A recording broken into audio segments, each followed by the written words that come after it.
Jayant Deshmukh. I'd like to start by first telling you about the organization of notes.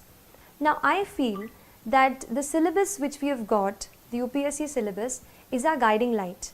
इसीलिए एक UPSC syllabus की copy मैंने अपने study table पर हमेशा रखी. उसके साथ ऑर्गेनाइजेशन ऑफ नोट्स एक दूसरा पॉइंट है जिस पे आपको सबसे ज़्यादा काम करने की ज़रूरत है, क्योंकि मैंने भी यही किया. अपने नोट्स को मैंने अपने सिलेबस को अलग अलग टॉपिक्स में हम डिवाइड जैसे कर लेते हैं वैसे डिवाइड किया और हर टॉपिक को मैंने एक अलग फोल्डर बनाया. तो उससे रिलेटेड जो भी मुझे एडिटोरियल कहीं न्यूज़पेपर में या कहीं इंटरनेट पे ऑनलाइन मैंने उसके बारे में पढ़ा, तो वो सारा मटेरियल मैंने उस एक फ़ोल्डर में डाल दिया. तो एक ये चीज़ है कि अपने नोट्स को आप अच्छे से ऑर्गेनाइज़ करें. मैंने कोशिश की कि मैं खुद अपने नोट्स रेफरेंस बुक से बनाऊं, क्योंकि जब मैं खुद उसको लिख लेती थी तो जो अंडरस्टैंडिंग है वो मेरी बेटर हो जाती थी.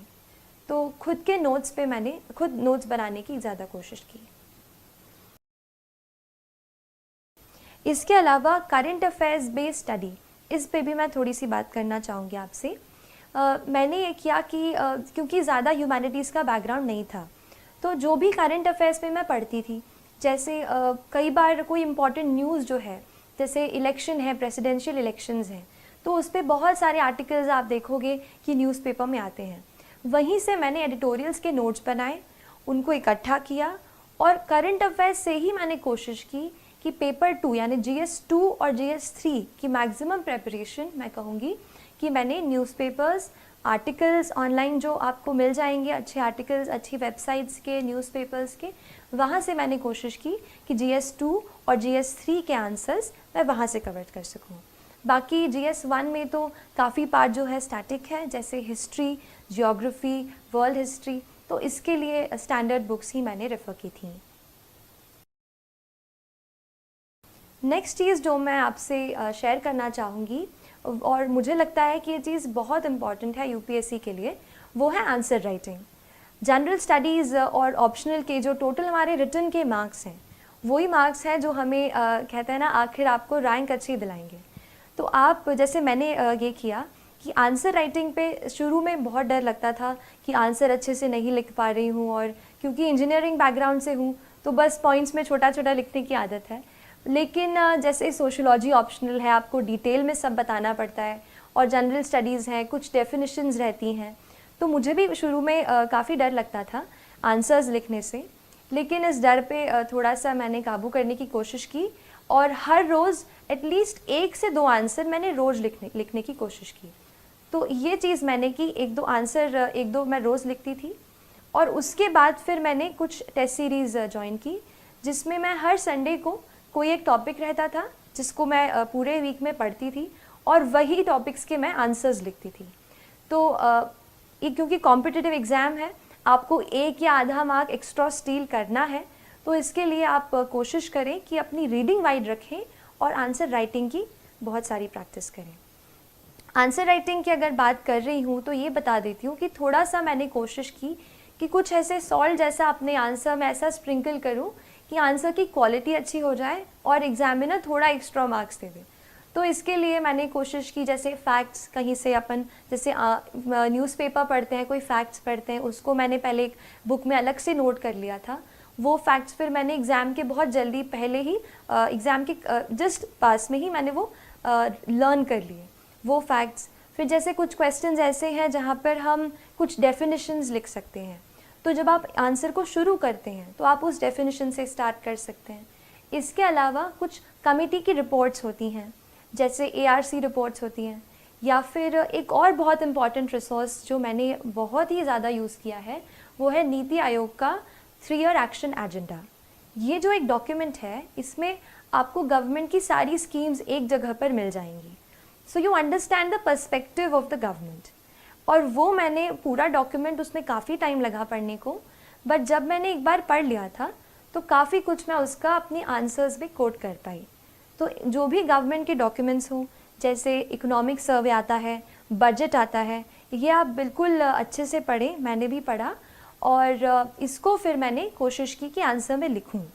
और एक और लास्ट चीज़, आंसर्स में आप थोड़ा सा कहीं फ्लो चार्ट या कहीं इंडिया का मैप ऐसे भी आप घर से प्रैक्टिस पहले से जब आप आंसर राइटिंग करते हो आप उसमें प्रैक्टिस करो।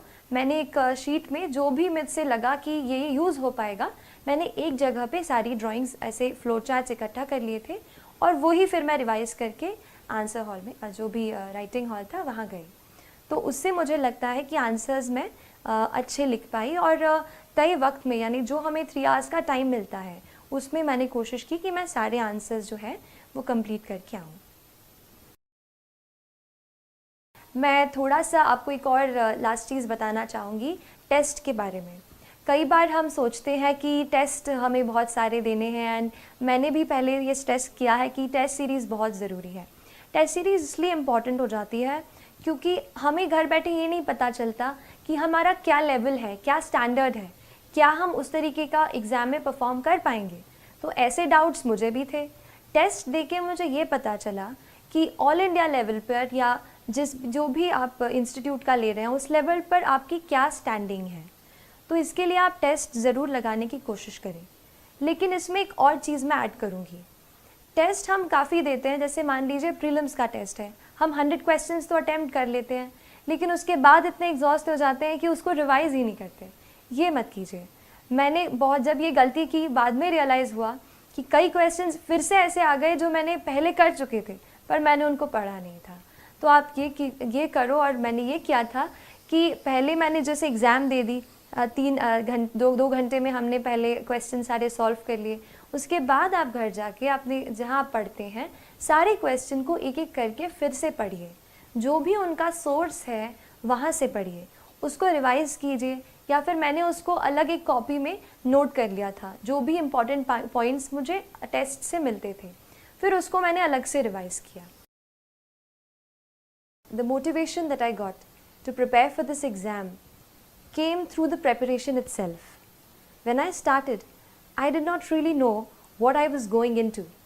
But when I started reading much and more, I found out that there are many people in this world, in our country, who are unfortunate, more unfortunate than we ever can be.